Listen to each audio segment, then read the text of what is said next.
사도신경하심으로 우리의 신앙을 하나님 앞에 고백합니다. 나는 전능하신 아버지 하나님, 천지의 창조주를 믿습니다. 나는 그의 유일하신 아들 우리 주 예수 그리스도를 믿습니다.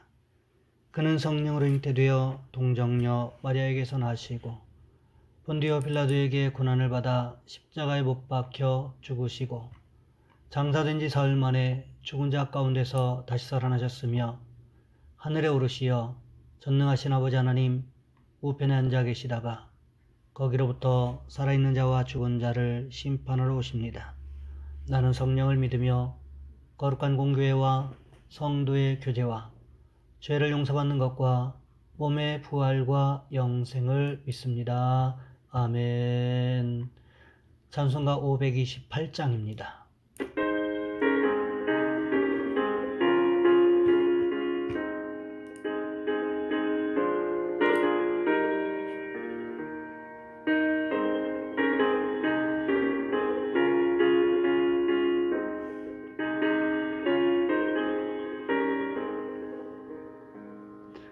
예수가 우리를 부르는 소리 그 음성 부드러워 문 앞에 나와서 사면을 보며 우리를 기다리네. 오라 오라 방황치 말고 죄 있는 자들아 이리로 오라. 주 예수 앞에 오라. 간절히 오라고 부르실 때에 우리는 지체하랴. 주님의 은혜를 왜 아니 받고 못 들은 채 하려나. 오라 오라 방황치 말고 오라. 죄 있는 자들아 이리로 오라. 주 예수 앞에 오라.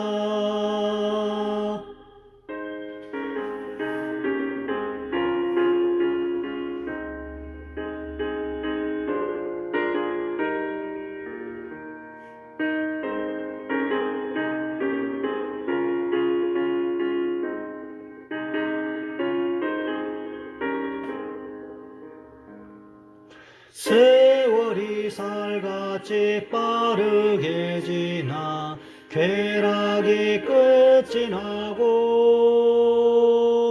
사망의 그늘이 너와 내 앞에 둘리며 가리우네. 오라 오라 방황치 말고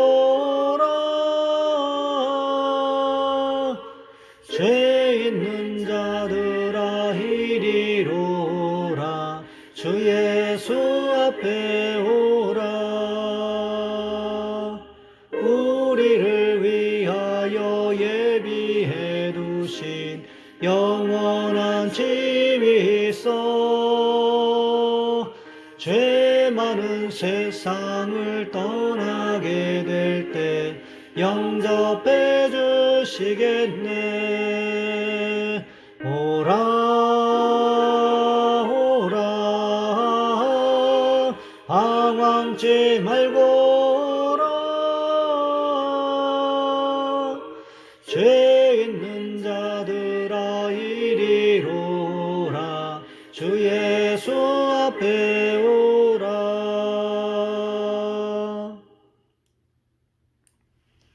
오늘 말씀 열왕기상 18장에서 보겠습니다. 열왕기상 18장 41절로 46절까지 말씀입니다. 제가 가진 성경은 구약성경 549쪽에 있습니다. 제가 봉독해 드립니다. 엘리야가 아합에게 이르되 올라가서 먹고 마시소서. 큰 비 소리가 있나이다. 아합이 먹고 마시러 올라가니라. 엘리야가 갈멜산 꼭대기로 올라가서 땅에 꿇어엎드려 그의 얼굴을 무릎 사이에 넣고 그의 사환에게 이르되 올라가 바다 쪽을 바라보라. 그가 올라가 바라보고 말하되 아무것도 없나이다. 이르되 7번까지 다시 가라. 7번째 이르러서는 그가 말하되 바다에서 사람의 손만한 작은 구름이 일어나나이다. 이르되 올라가라. 이르되 올라가 아합에게 말하기를 비에 막히지 아니하도록 마차를 갖추고 내려가소서 하라 아니라. 조금 후에 구름과 바람이 일어나서 하늘이 캄캄해지며 큰 비가 내리는지라. 아합이 마차를 타고 이스라엘로 가니 여호와의 능력이 엘리야에게 임하매 그가 허리를 동이고 이스라엘로 들어가는 곳까지 아합 앞에서 달려갔더라. 아멘. 오늘 본문의 말씀을 가지고 엘리야의 끈질긴 기도와 응답이라는 제목으로 함께 말씀을 살펴보겠습니다. 철로 역정에 보면 한 전도자의 전도를 통해 멸망의 도시를 떠난 크리스천이 좁은 문을 통과해 여러 순례의 길을 가지 않습니까? 길을 가는 동안 크리스천은 여러 가지 어려움과 유혹 그리고 두 사자를 만나기도 합니다. 그러나 이를 잘 통과한 크리스천은 미궁에 이르게 되고 미궁에서 네 자매의 환대를 받은 후 영적 무장을 하고 당당하게 다시 순례의 길을 떠납니다. 그런데 겸손의 골짜기에서 크리스천은 또다시 아볼루온이란 엄청난 대적을 만납니다. 크리스천을 대적하는 아볼루온을 사람보다 훨씬 더 크게 만들었습니다. 무엇을 상징하는 것일까요? 우리를 대적하는 아볼루온이 우리보다 훨씬 더 강하다는 거예요. 그러하기에 대적을 상대하다 보면 반드시 찾아오는 감정이 있는데 그건 두려움입니다. 그런데 철로 역정을 보면 크리스천은 겸손의 골짜기에서 용기를 내어 아볼루온과 싸우기 시작합니다. 그렇지만 크리스천은 강한 대적과의 싸움에서 결국 상처를 입습니다. 하지만 크리스천은 그 상처 때문에 더 기도하기 시작합니다. 그리고 그 상처 속에서 드려지는 기도를 통해 크리스천은 더욱 담대해져 마침내 대적 아볼루온을 이기게 됩니다. 그렇습니다. 아무리 대적이 강하다 해도 기도하면 이길 수 있습니다. 하나님께 엎드리면 하나님의 도움을 구하면 이길 수가 있다는 거지요. 오늘 본문에 보시면 엘리야가 기손 시내로 바알과 아세라 선지자 850명을 끌고 내려가서 모조리 다 죽여버립니다. 그리고 다시금 갈멜산 꼭대기로 올라왔습니다. 우리가 언뜻 생각하기에 하나님께 기도해서 불러 응답받았고 바알과 아세라 선지자를 모두 처단했으면 그것으로 끝이 아닌가 하는 생각이 들 수 있지만 그럼에도 불구하고 엘리야는 다시금 갈멜산 꼭대기에 올라갔습니다. 그리고는 어떻게 합니까? 오늘 보면 41절과 42절 말씀해 보시면 이렇게 기록하고 있습니다. 엘리야가 아합에게 이르되 올라가서 먹고 마시소서. 큰 비 소리가 있나이다. 아합이 먹고 마시러 올라가니라. 엘리야가 갈멜산 꼭대기로 올라가서 땅에 꿇어 엎드려 그의 얼굴을 무릎 사이에 넣고 엘리야가 아합에게 장담합니다. 큰 비 소리가 있다고 말이지요.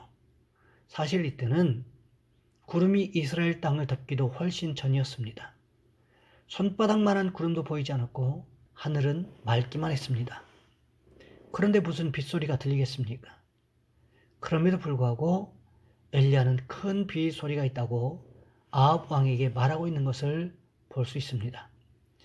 우리말 성경에는 큰 비 소리라고 기록하고 있는데 영어 성경에는 강력한 폭풍 후 비바람 이렇게 기록하고 있습니다. 또 현대인의 성경에 보시면 폭우 소리라고 번역하고 있는 것을 볼 수 있습니다. 우리말 성경의 의미가 조금 약하지요. 엘리야가 말한 것은 강력한 비바람을 동원한 폭풍우를 말하고 있는 것입니다. 그렇다면 왜 엘리야는 지금 햇볕은 쨍쨍하고 하늘은 구름 한 점 없이 맑은데 이런 이야기를 했을까요? 이것은 열왕기상 18장에서 하나님께서 하셨던 내가 지면에 비를 내릴 것이라고 하셨던 그 말씀을 믿었기 때문이라는 것입니다. 그런데 열왕기상 18장 1절 말씀을 자세히 살펴보시면 하나님께서 비를 내려주실 것이라고 말씀하셨지 단 한 번도 큰 비라고 말씀하셨던 적이 없었다는 거지요. 거기에다가 비바람을 동원한 강력한 폭풍을 하고 말씀하신 적은 없다는 거지요. 그런데 엘리야는 아합 왕에게 어떻게 이야기하고 있습니까? 하나님께서 비바람을 동반한 강력한 폭풍을 이스라엘 땅에 보내주실 것이라고 확신 있게 이야기하고 있다는 것입니다.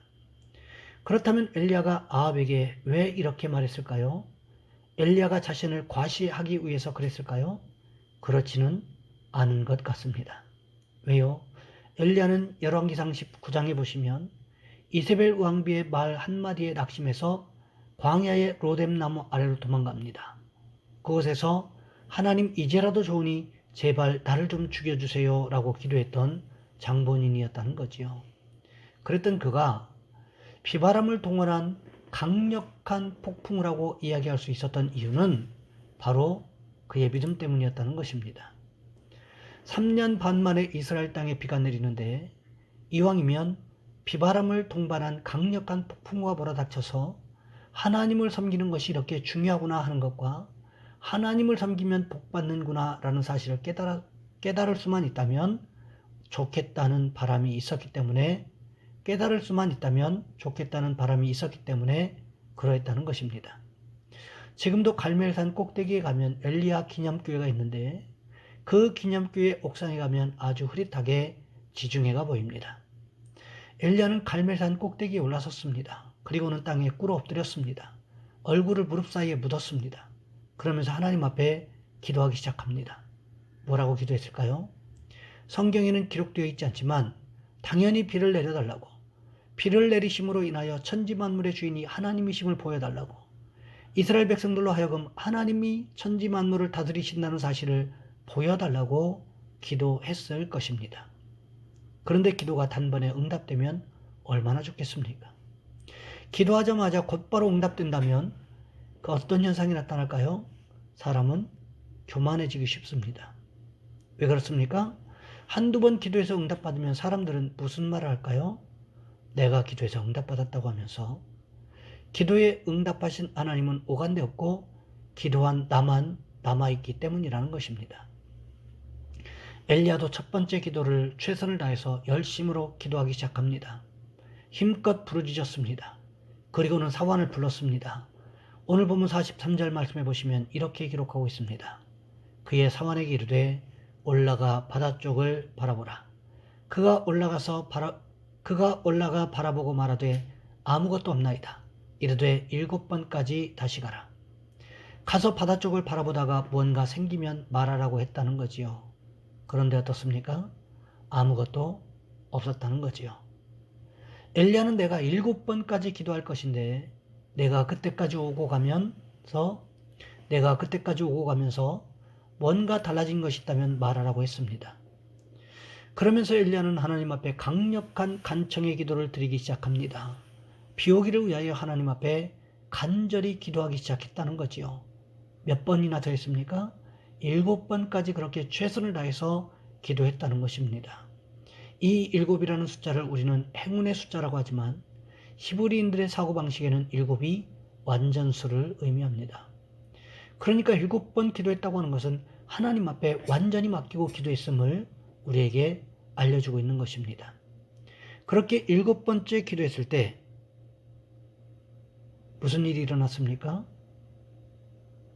그렇게 7번째 기도했을 때 지중해 쪽을 살펴보던 사원이 와서 엘리야에게 무슨 말을 했습니까? 오늘 본문 44절 말씀해 보시면 이렇게 기록하고 있습니다. 7번째 이르러서는 그가 말하되 바다에서 사람의 손만한 작은 구름이 일어나나이다. 현대인의 성경에 보시면 바다에서 손바닥만한 작은 구름이 떠오르고 있다고 엘리야에게 말하고 있는 것을 기록하고 있습니다. 우리는요 가끔씩 작은 것을 무시하는 경향들이 있습니다. 하지만 그렇지 않다는 것입니다. 왜 그렇습니까? 작은 것들이 중요한 경우들이 분명히 있기 때문에 그렇습니다. 사화는 엘리야 선지자에게 지중해 바다 쪽에서 손바닥만한 작은 구름이 떠올랐다고 알려주었습니다. 그런데 어떻습니까? 하나님의 응답은 손바닥만한 작은 구름으로부터 시작되었다는 것을 우리는 기억해야 한다는 거지요. 이 작은 구름이 한순간에 하늘을 새카맣게 덮어버리고 폭우를 강력한 비바람을 동반한 거대한 구름으로 바뀌더라는 것입니다. 가만히 살펴보시기 바랍니다. 엘리야는 기도하기도 전에 이미 하나님께서 비를 주실 것을 믿었습니다. 그뿐만이 아니지요. 손바닥만한 구름을 보고도 비바람을 동반한 강력한 폭풍우를 예상하고 있었다는 것입니다. 이것은 엘리야의 믿음의 기도였다는 거지요. 하나님께서는 엘리야의 믿음의 기도에 응답하셨다는 것입니다. 그렇다면 우리도 어떻게 할까요? 엘리야와 같이 하나님의 말씀을 믿고 하나님의 일하심을 믿고 고백하는 저와 여러분 우리 모두가 되시기를 주님의 이름으로 부탁을 드립니다. 이 시간 우리 한 목소리 함께 기도하겠습니다. 하나님, 우리도 엘리야와 같이 하나님의 말씀을 믿고 하나님의 일하심을 믿고 믿음의 기도를 드릴 수 있도록 도와주옵소서. 그래서 기도의 응답을 경험할 수 있게 도와주옵소서. 또한 기도하실 것은 오늘 드려지는 예배를 위해서 하나님 예배마다 우리에게 은혜를 내려달라고 이 시간을 주여 한번 간절히 부르신 후에 한 목소리로 함께 기도합니다. 주여, 사랑의 하나님, 우리를 도와주시기를 원합니다.